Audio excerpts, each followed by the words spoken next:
Hi, my name is Bob Wells, and I'd like to welcome you to the Get Real Show, sponsored by Keystone Partners Group, the show that strips away the myth and the mystery behind success in the real estate industry. Today, my special guest, is Theresa Calantoni. Theresa is a $17 million producer. She has a team of 4 herself, a licensed assistant, and 2 unlicensed administrators.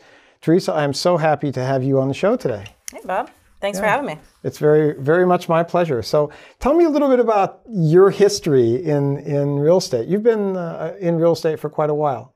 I was licensed in 1999, 18 years old, got into the real estate business right out of high school. And obviously today's goals and what I've evolved into, never thought would be where I am at age 18.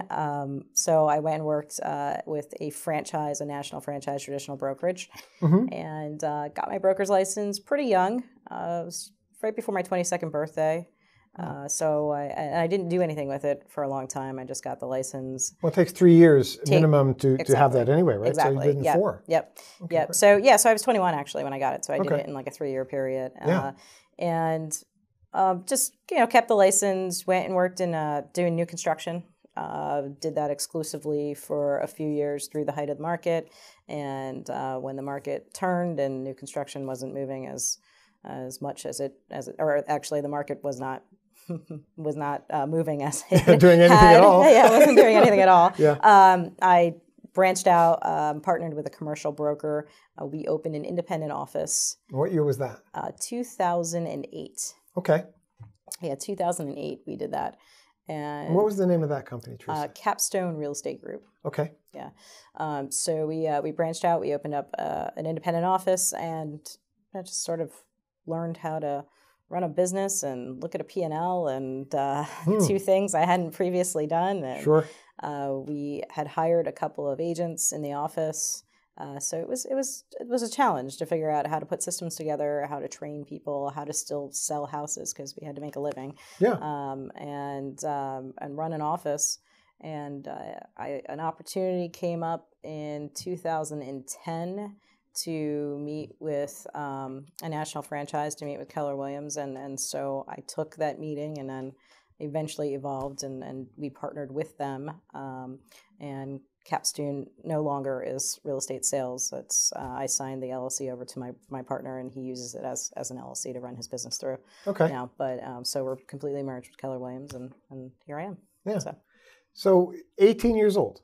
18 years old. So what was the attraction to real estate when you were right out of high school? What was the story there? Because I think most people probably don't make that jump so soon. Yeah. So 18, I knew that I didn't want to go to a traditional 4-year college. I just didn't want to have more schooling at that time. And I had an option that in 60 hours I could sell your house, or in 4 years I could come out with a degree and not know what I was going to do. So, I weighed my options and decided that I was going to go take a semester full of courses and give this a try. And so that's what I did. So when you became an agent at 18, how did you go about finding business? It's a very young age, with little network to speak of people who own houses. Yeah, that's a good question because I'm not really sure exactly what I did. I did a lot of open houses. I do remember doing that. Just going to friends and family and seeing if anybody had a house to sell or a property to sell or something that they needed as far as real estate goes. And I think my primary source then was probably phone time in our office and open houses and family and sphere. So that was it. Are any of those methods of generating business still important to you today? Absolutely. Which ones would you say are primary? Our top 3 lead gen sources for my team are our sphere, our database, working our database, open houses, just listed, just sold cards, those 3 things, direct mail marketing, those 3 things we work the most, probably more than anything. So. And you mentioned your sphere first. Sure. How do you go about maximizing that, the business that you generate from the people that you know? Staying in front of them, being their source for real estate information, being a friend, being somebody in the community that they can talk to, not just about real estate, if they need something else, a contractor for their home or, whatever, just trying to be that resource for them, and staying in touch with them, staying in front of them. And I prefer personal conversation, like face-to-face over the phone. So it's trying to coordinate times when I can get out in front of them or meet them or, that kind of stuff, and asking them for referrals. Yeah. And so we just don't do it enough. So when, how many people would you say are in that sphere between you and your team? Between me and my team, how big is our sphere, like our database that we work? How big is that database? We work a database consistently. It's going to be smaller than you think it is. We work a database consistently of about 1,000 people. Okay. Yeah. So I would think most teams probably have a much larger database, but we kind of make sure ours is ones that we can communicate with. And your relationship with those people in that database, do you think that most of those people are people that if you called them and said, "Hi, it's Theresa," they would know who you were? Yeah, they would. Okay, so that's a very warm database. Yeah. Which for 1,000 people in a warm database is, I don't think, very small. Yeah, that's true. That's true. And obviously that database has over the years progressed from past clients to friends to people that we've met at open houses that maybe haven't bought, so those kinds of things, nurturing things that the majority, I would say 90% of those people, if I picked up the phone and said, "Hey, I'm Theresa Calantoni," they would say, "Oh, hey, Theresa, how are you?" Yeah. Okay. So 1,000 people, and you like face-to-face. So how, obviously you must get I don't out get a lot. face-to-face. Yeah, I don't get face-to-face with all 1,000. Plus I have a team. So my admin is licensed. My executive administrative person is licensed. I have a buyer agent that's also licensed. And I just got our other admin. He just passed his test. So obviously everybody on our team now is going to be licensed. So it's a big portion is them talking to people, and they do like the calling.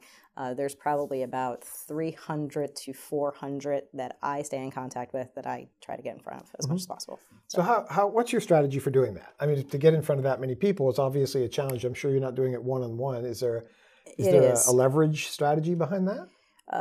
So a big part of my sphere has evolved from, I love to play golf. And so I play a lot. I play a lot of golf in the summertime. Well, you're a champion of golf. Let's get this straight. Right? So I see a lot of them from spring through fall, and whether it's going to the golf club and spending time where there are functions there where I can catch 80 people at a time and really talk to them, and it might just be saying hello, how's the family, that kind of thing.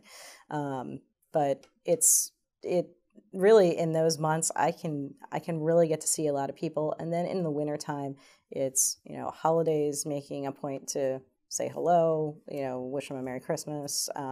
If it's an anniversary of their house from when they purchased the home, if they're a past client, we always reach out to them and say, it's 5 years, 10 years, whatever, and that kind of thing. So it's just really a lot of whatever's going on at that time. We're trying to, how can we incorporate people in our database into it?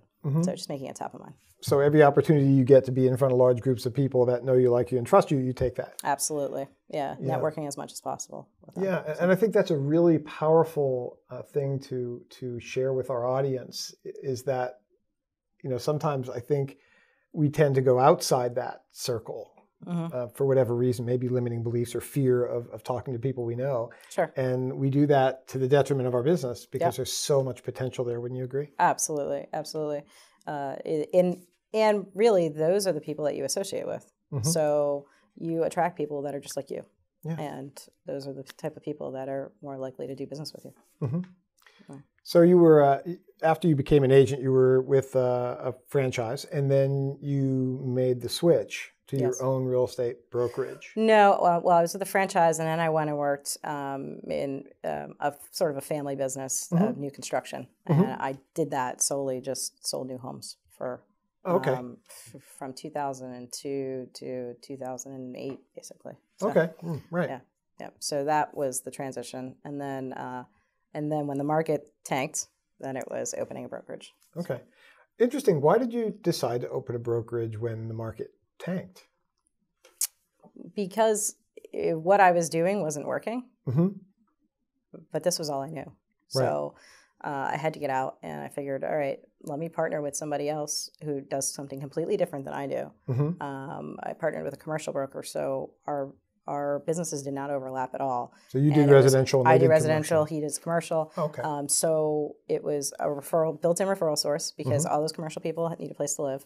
So it was a built-in referral source, and then I didn't want to do commercial, so it was anything that came my way, I gave to him, and it was just an opportunity for me to see if I could do it on my own, and that was the time to do it. When nobody else was doing it, that was the time to do it. Yeah.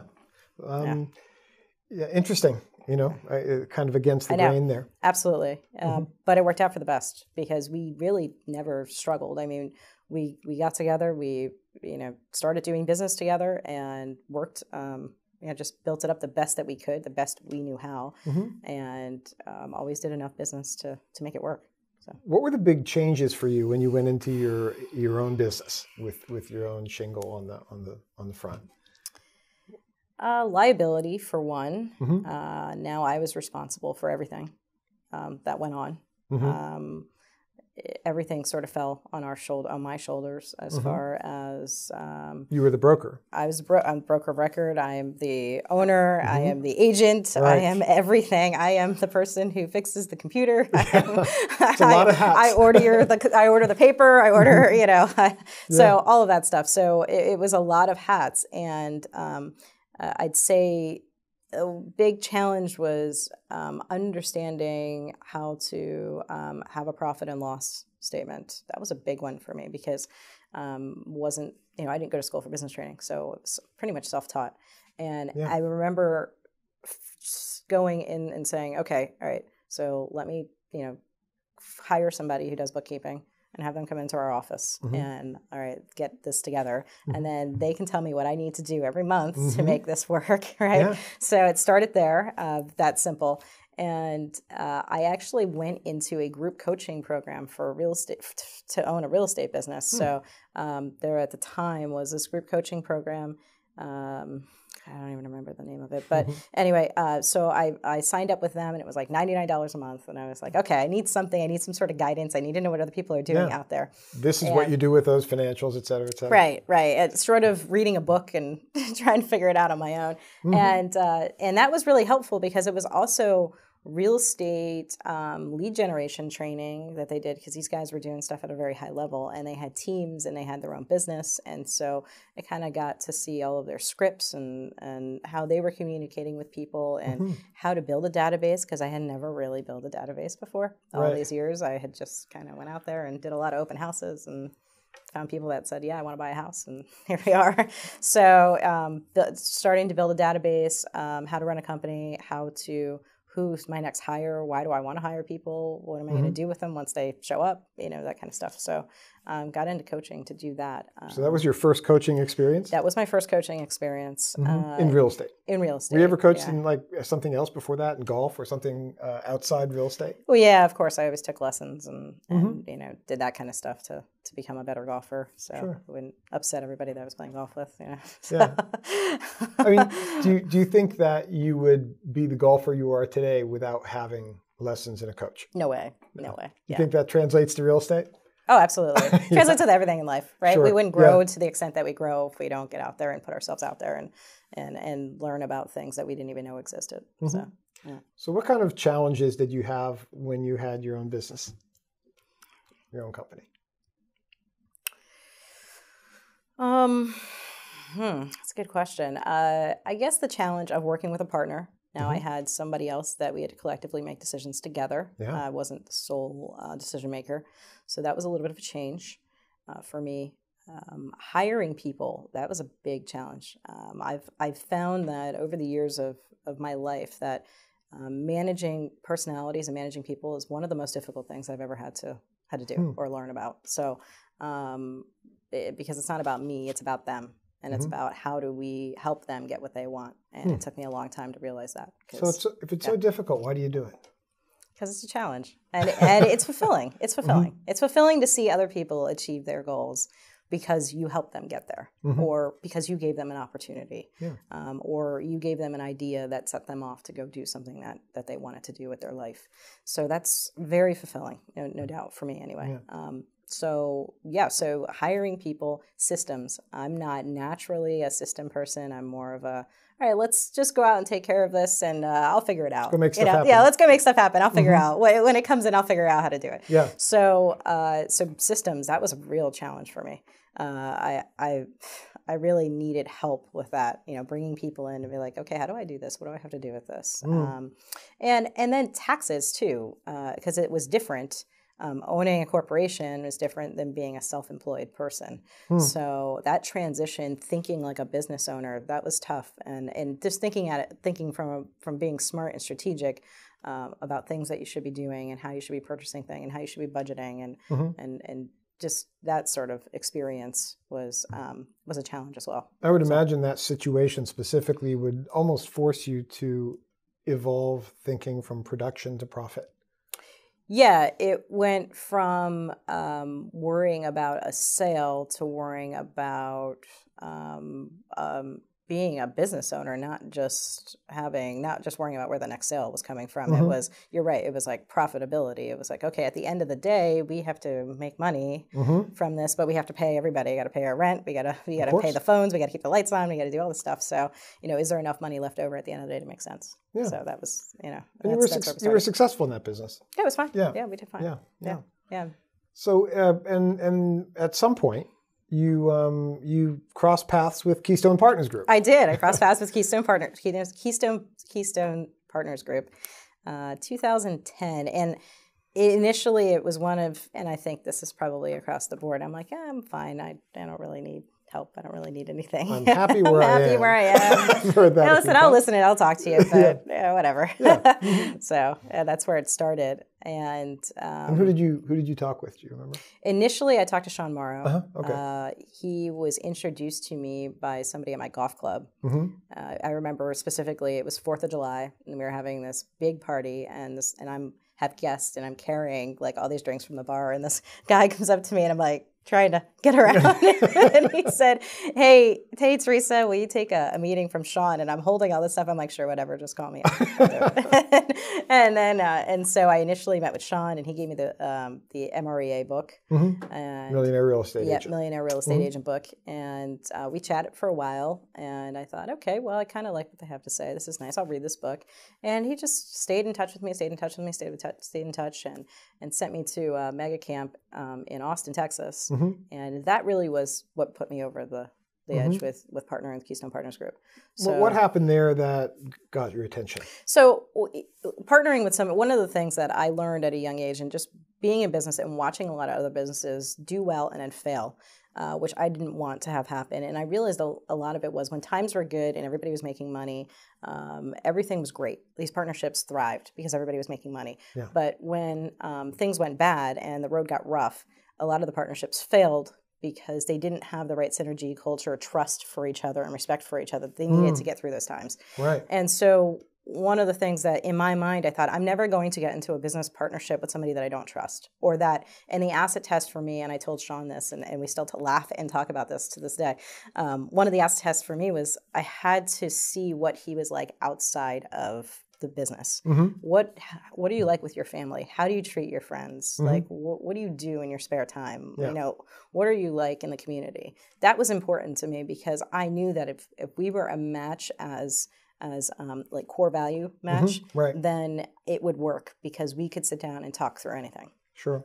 And going there, getting outside of the Lehigh Valley, getting outside of our comfort zone, and getting to know each other and getting to know the rest of the partners in Keystone Partners Group at that time gave me an opportunity to say, okay, this is a match. This is a core value match. I do like these people. We do share the same ethics and business practices. And okay, I'm in. Let's do this. So it's curious because you didn't mention any of the things that I think most newer agents might think would be important in evaluating a relationship.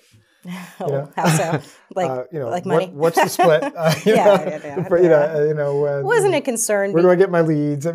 Listen, we're all in this business. We do this to fund our life. So if they're not making money, then they're not going to be doing this, and they wouldn't be doing this, and they wouldn't be in this position. So I knew that if I know what I need, and if I could do it there and not have to worry about the systems and just plug into what they had, to what Keystone Partners Group offered me, if I could just take our business, plug right into it, it would alleviate so much stress as far as the business ownership of the office and managing the agents and training the agents and hiring the agents. I could take all of that off my plate. I knew I would be fine. That wasn't even worth that was not a concern of mine. Yeah, like how many hats did you get to remove? Exactly. quite a few. Exactly. So getting my time back was huge. Yeah, I'm curious because I would imagine that when you have your own business and you're associated with that, it becomes part of your identity, I imagine, and there's a certain pride of ownership and attachment that goes with that. Did you have a challenge with that when you started to think, wow, this is something that's mine. I built it from scratch. It's no, I didn't at all. Because it's still me. I mean, it's just me. It's still me doing the business. It's just me doing it under a different umbrella. Yeah. So for you, it really wasn't an emotional decision. It was really more of a business decision about how do I maximize my time and get some of that back. I think one of my fears as a professional is always trying to never have the same year over and over again.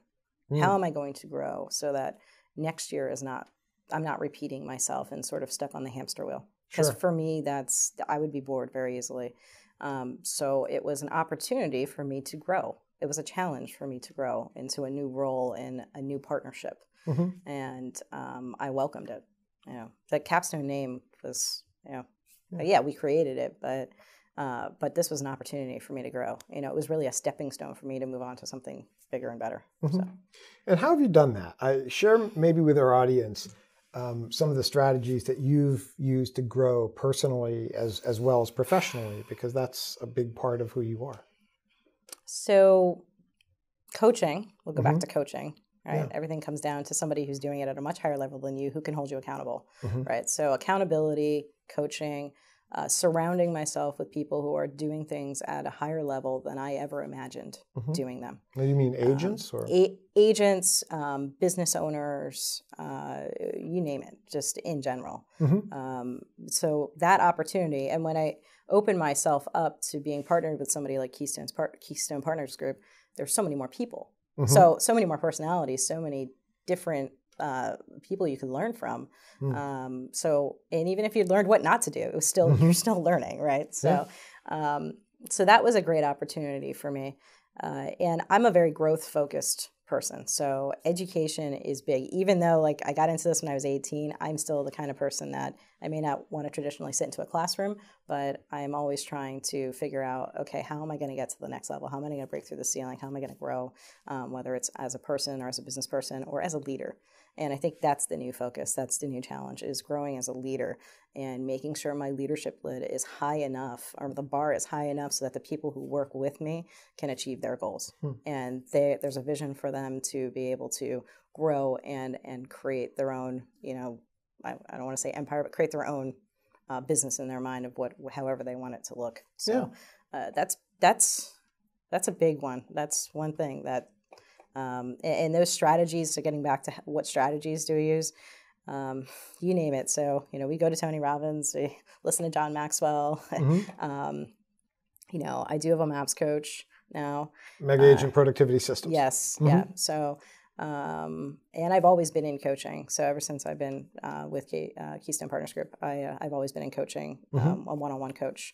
Even if it wasn't MAPS or other business coaches. Yeah. So those strategies, the holding accountable is key to it. And then also the other aspect is health. I didn't realize how important health is until I was around more people who were very health conscious, and around coaches who were like, you got to get your head on straight. You got to feel good about yourself before you can start helping others. So how does your health affect your business? So energy levels, clearly. I got to have the energy to take on being the broker of the office every day. So, which is another thing we didn't talk about. We haven't talked about that. Yeah. Yeah. So when I partnered with Keystone Partners Group, I became the broker of the Northampton County office. So energy level is big. So learning that, if you work out in the morning, get your head on straight, you feel better about yourself, get to the office early, wake up earlier. I never used to wake up at 5 or 5:30. Now I can't. If I wake up at 6:30, I'm like, oh my God, half the day's gone. So it was just getting into that mindset of, this will help you evolve as a person if you do these things, and learning how to eat better, and incorporating healthy eating and exercise into my life has helped me just be stronger and sharper mentally, and have more energy to deal with whatever issues are going to pop up, and have the time to do the fun things I want to do. Sure. So. How important is mindset? I mean, not just for you, but for any agent, and how do they deal with that? I mean, it's a challenging business, real estate. I think everything is mindset. Everything is mindset. Can't think of anything in our business that doesn't affect your mindset and in how you look at things. So as an agent, it's hard for me to go back because I was 18. I didn't have a life before real estate. I didn't have kids. I didn't have, which most people do. I don't think most people get into it that young, from what I see in our office. Right. So they already have obligations and responsibilities. And so I didn't have anything. I was like, whatever, if this works, great. If it doesn't, I'll move on to something else. So seems like it worked. It worked. It worked. So far, it's working. So I think that it's knowing what's the end game, right? Why am I doing this? Many people, they don't. I find in my life, that I don't think big enough, right? And I still don't think big enough. And I'll tell you a funny story. I remember reading the Real Estate Millionaire Agent book, and it's how to make $1 million and net $1 million. You know. And I remember thinking, well, in our market, who the heck makes $1 million a year in real estate? Net $1 million after net tax. $1 million. I was like, I'll be happy with $600,000. Yeah. I remember thinking that, and when I look back, and I'm like, what an idiot! Why the hell? I'm like, I dumbed down my thinking because I read a book, and I was like, oh, that's not possible. I don't think anybody here can do that. So. Limiting beliefs, right? It was a limiting belief, a limiting belief. And it comes down to mindset, right? So mindset's important. I think it's figuring out what you want to do, why you're doing it, because the why of why you're doing something is so motivational to people that they will get up and do the things that they wouldn't otherwise do. So growing, getting uncomfortable, being comfortable, getting uncomfortable, like knowing it's okay to be uncomfortable. And I think one of the other biggest things that has changed my mindset is that it's okay to fail. Because you are never going to get anywhere if you don't make a mistake, if you don't fail, if you don't, fall flat on your face and get yourself back up. But I think the key is most people don't get up quick enough or scared and kind of accept the failure instead of powering through it and moving on and using it as an example of, hey, I'm not going to do that anymore. We're going to change our system. And if we have to go in a different direction, let's do it. But here's our end game. And we just got a little detour here. We have to get back on the big picture goal. So what's your new limiting belief? What makes you feel uncomfortable today?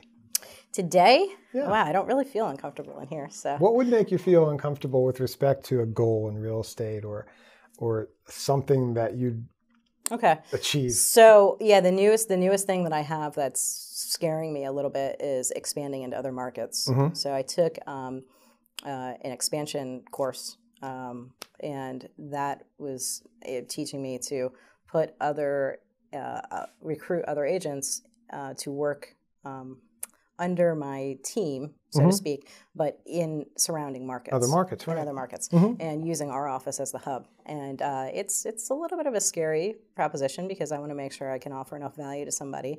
And I don't know if our hub is strong enough to control it because we just haven't done it. So there's going to be a lot of trial and error. So I have some limiting beliefs. I have a challenge for my coach right now. I have to make one call to somebody who is either not in the real estate business, like an applicant of somebody that I think could work with us. I got to make a hire to the team. So for 30 days, every day, I got to call somebody. Okay. So, and I either have to rule them out or set an interview. Right. So that's been my challenge this month. So I'm about, I don't know, like 6 days into it. So I haven't got a call yet. I'm a little concerned.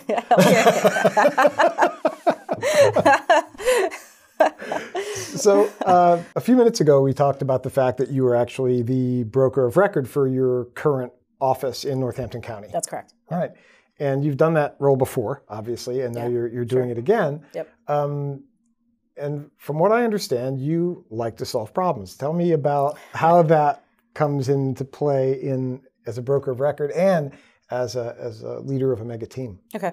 So personality strength-wise, problem solving is one of my strengths. Mm-hmm. So when the problem gets to me, most times the agent does not really want it to get to that level. And so when it escalates high enough that the broker has to be involved, it's usually almost a level 10 problem or a level 27 problem at that point. So it's breaking it down, really finding out what's the motivation here, why are we in this position, where do we want to get to, breaking it down and being fair and trying to strike a win-win deal for everybody so we can get to the end result and move on. And it's the same thing in our business. You get a home inspection report or a reply to a home inspection that's got 12 issues on it, and it's $10,000 worth of work. Well, how are we gonna? Most agents fear presenting that to their client. Sure, but it's really, intimidating. It's intimidating, right? So, but really, that's really the negotiation. That's really breaking down. This is the reality of our situation. This is what we have. This is what the buyer is looking for, and this is what you have to deal with. How are we going to get over this hurdle? Because that once we get over that hurdle, it's pretty much smooth sailing to the settlement table, which is all where we're trying to go. Mm-hmm. So it's breaking it down and presenting it in a way that's realistic and then being fair about the reality of the situation so that all parties can kind of strike a win-win deal. So that part of it I really like. Mm-hmm. I would say if there's an aspect of our business that I enjoy, it's that part of it, I think, more than anything. Trying to get everybody to come to terms and getting it past the issue and moving on to a smooth sailing, so to speak. And I think one of the greatest values a real estate agent can bring to their client is negotiation, and problem solving is at the heart of that negotiation. Yep. Yeah, anybody can pick up the phone and I think set an appointment, right? You don't have to be licensed to do that. I think where it really comes down to is really setting a strong expectation with the client. Hey, this is you want to sell your house? Well, here's the reality. Your house is 70 years old.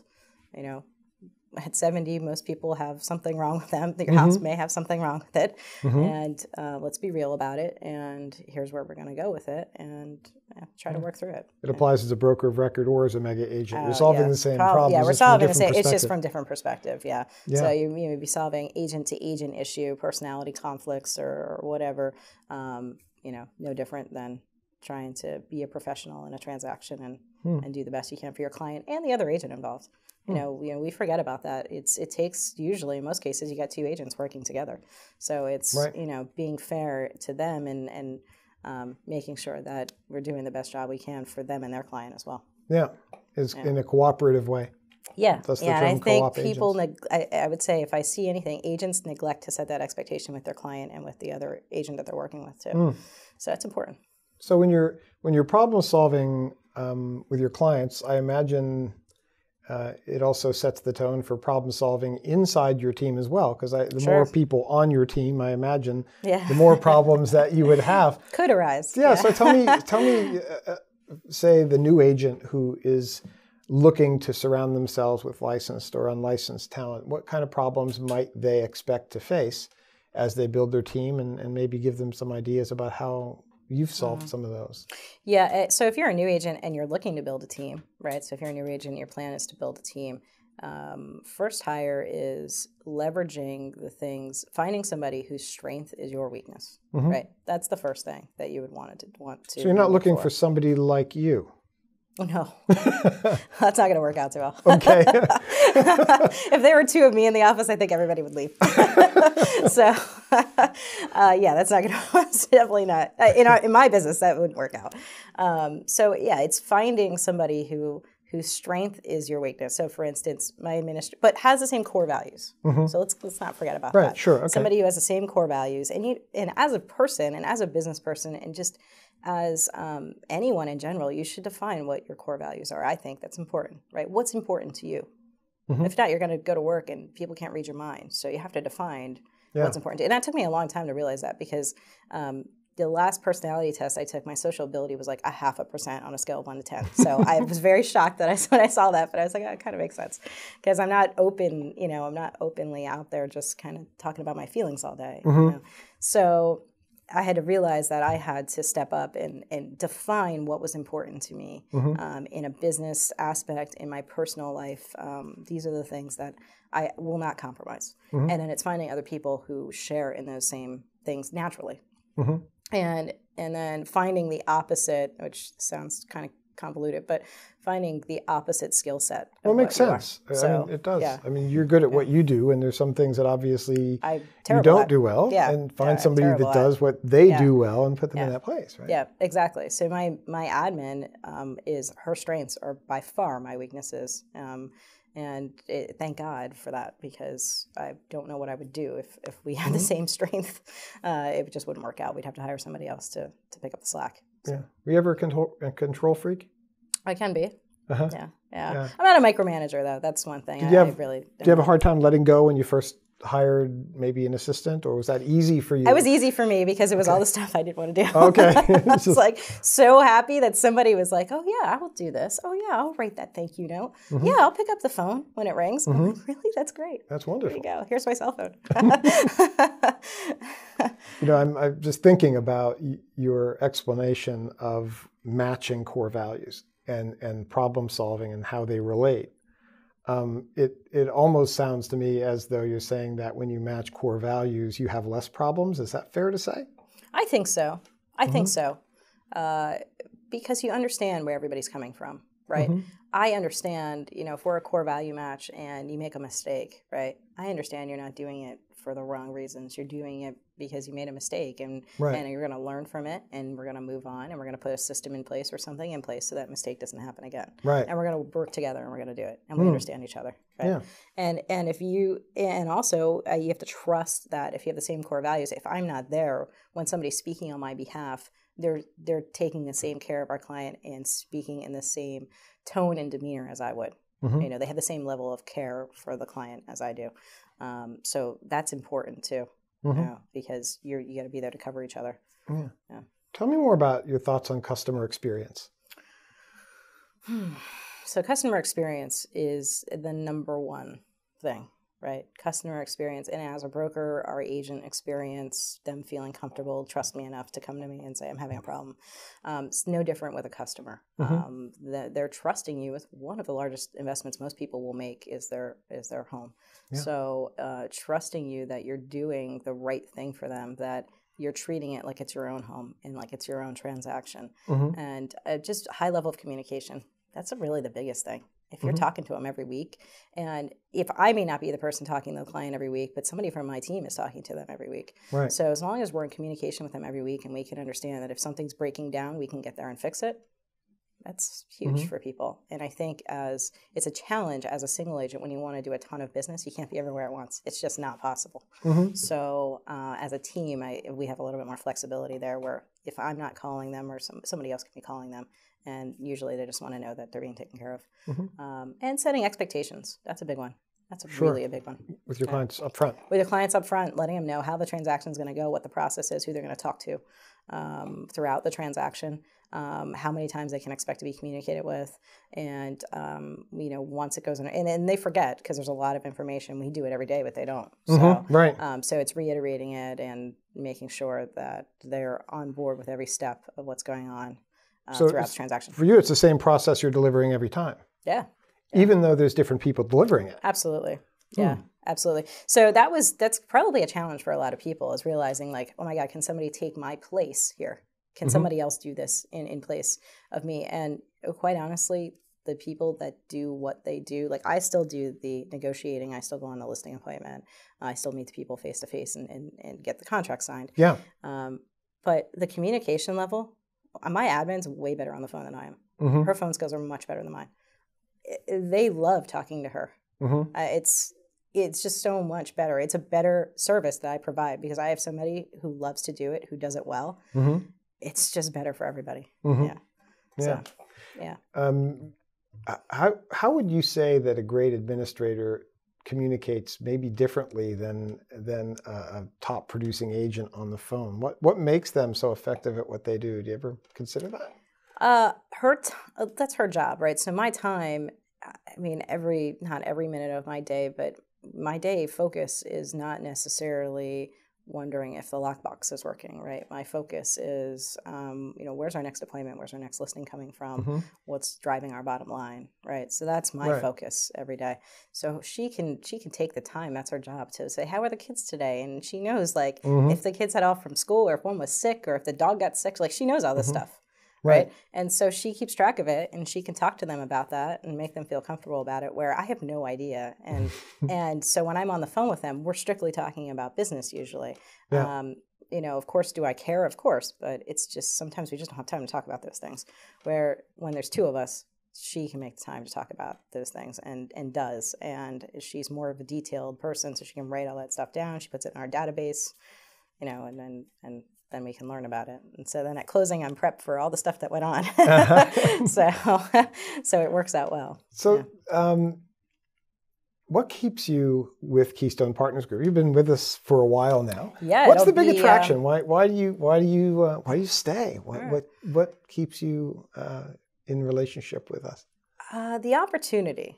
The opportunity. So one of the shifts when I came to Keystone Partners Group, I think one of the most important things that I learned was passive income, right? Every day I worked for the paycheck, right?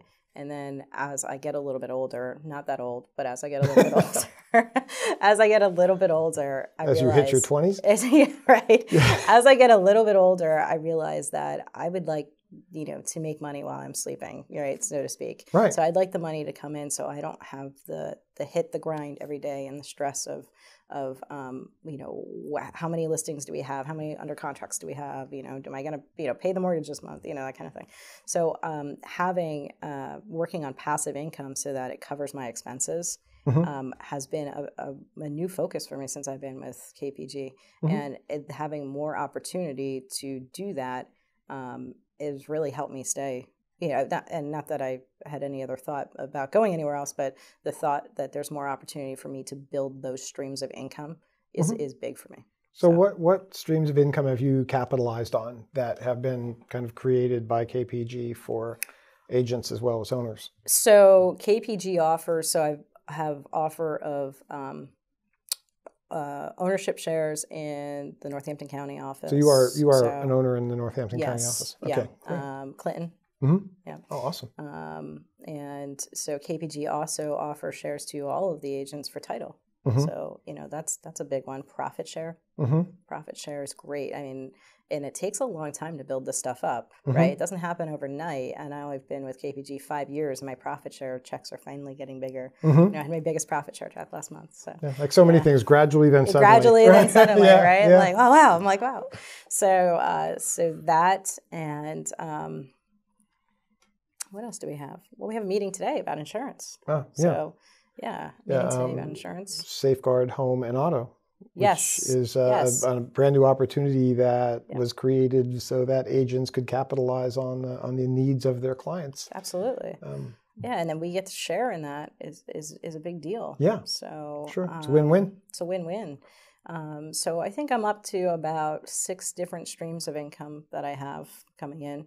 And so that's excellent. Congratulations. Yeah, thanks. Thank you. So the thought of making that grow more, and so the more people we're in contact with, the more you realize, oh my God, there might be a coaching opportunity here, or a teaching opportunity, or whatever. Just whatever it might be that can help me grow and giving me opportunities to expand into other businesses. So I can create passive income has really been a new focus. So you're a real estate investor also, correct? Yes, I am. Yeah, great. Do you focus on residential, commercial? Residential. I don't really know commercial too well, so I mean I can learn it, but it's just always residential's always been my focus. I already know it. Do what you do well. Yeah, do what I do well. Right. So yeah. So tell me what the future looks like for you in 3 years?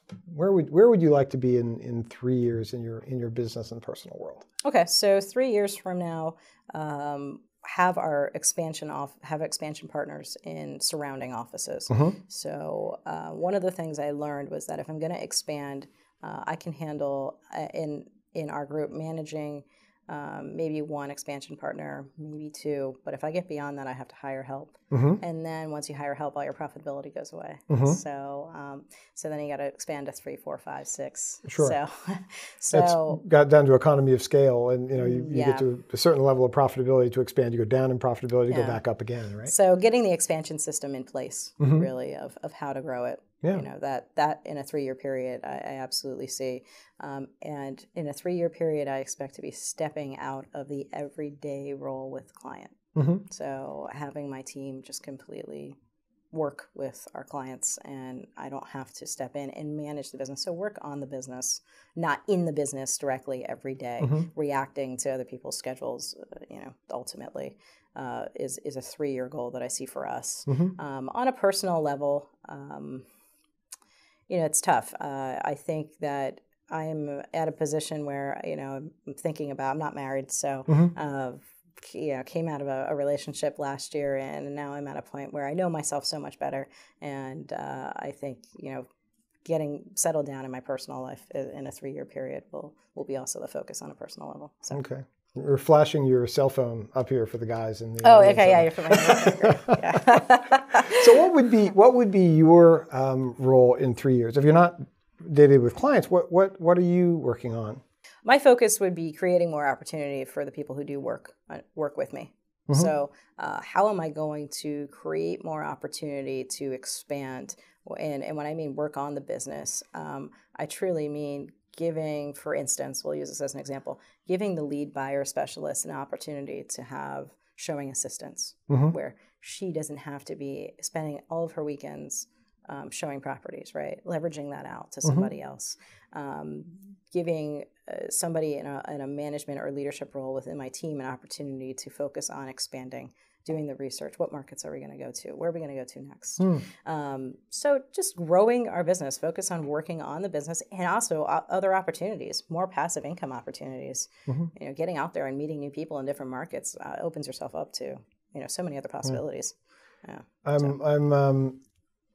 I'm envious of your intent to literally have a legacy by creating opportunity for other people, and for literally allowing them to have situation or opportunity similar to what you've had. In leveraging yourself, you're allowing other people to leverage themselves and to grow into the best version of themselves. Well, let's roll back. I mean, KPG has really given me the opportunity to think like that. It goes back to mindset, right? I got the opportunity through KPG to get that mindset because there were other people who were doing it.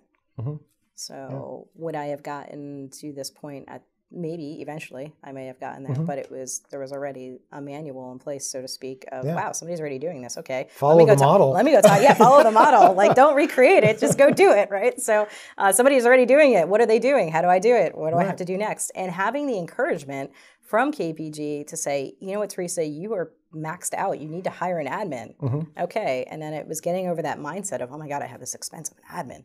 And now it's like, it's just part of my life. I'm like, I don't know what I'd do without my admin. So it's getting that mindset and having the encouragement from somebody every day saying, hey, what are you doing? How can I help? Well, here's what I did. Or did you see what this person did? Go check it out. Or can you believe that this person just, accomplished this tactic, or they got a listing this way, or whatever. So it's just having all of those people sharing and helping and constantly encouraging and having a good culture. Learning how important. I never knew how important culture of an office is until I came to work here. And I didn't really believe, but it is really the fuel that fuels our office. It is the resource that sets us apart. Getting back to, even though I thought of it in the fact of core values and only partnering with people who shared the same core values that I did, I didn't realize that, that has to be everybody. It's got to be. It's got to be throughout the whole corporation. Top to bottom, and the and if the person's not a match, then they kind of weed themselves out. I learned that too. So I think I could speak for all the partners of Keystone Partners Group. to say that the relationship has been truly mutually beneficial. Oh, well, thank you. Thank you. It's certainly I appreciate our that. pleasure to be in business with you. Yeah, thank you. Well, Theresa, I can't tell you how nice it's been to have you on the show. I really appreciated you coming today. It's been fabulous to speak with you and to share everything that you've experienced in your life with our audience. I know that they're very excited to have had an opportunity to listen to our chat today. Yeah, I've been excited to be here. Thank you so much for being here. Thank you, Bob. Yeah. Appreciate the opportunity. You're welcome. It's been great. And on behalf of Keystone Partners Group, I'd like to again welcome all of our listeners to come back and spend some quality time with us as we look at the myths and the mysteries surrounding real estate and vanquish them forever. We look forward to seeing you at our next episode.